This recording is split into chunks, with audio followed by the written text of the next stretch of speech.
Assalamualaikum warahmatullahi wabarakatuh. Saya Caca Handika. Masih ingat Caca Handika? Benarkah sedang kesulitan keuangan sampai harus utang beras? Ini kabar terbarunya.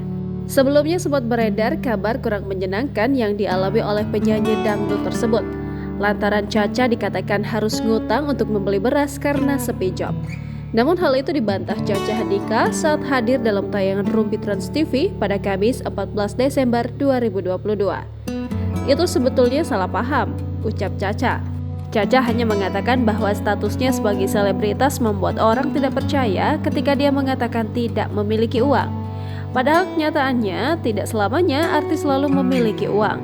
Sambil berseloroh, Caca kemudian mengatakan utang sudah menjadi budayanya. Dikutip dari tribunjateng.com, Caca Handika dikenal sebagai penyanyi dangdut senior tanah air. Ia mengaku sudah terjun ke dunia entertainment sejak 1983 setelah lulus dari bangku SMA. Adapun Caca membeberkan alasannya terjun ke dunia dangdut. Sebelum terjun ke dunia dangdut, Caca pernah mencoba ke genre musik lain. Namun pada saat itu ada lomba penyanyi dangdut di Jakarta.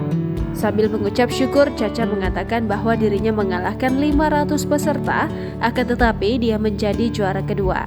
Melihat kondisi saat itu, Caca pun memutuskan untuk terjun ke dunia dangdut.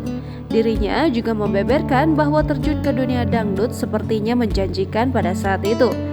Lalu, Caca Handika juga mengaku pernah bekerja sebagai kru soundman karena hobi sebelum dirinya terkenal. Menurutnya menjadi kru soundman adalah cara yang dilakukannya dengan harapan agar bisa manggung.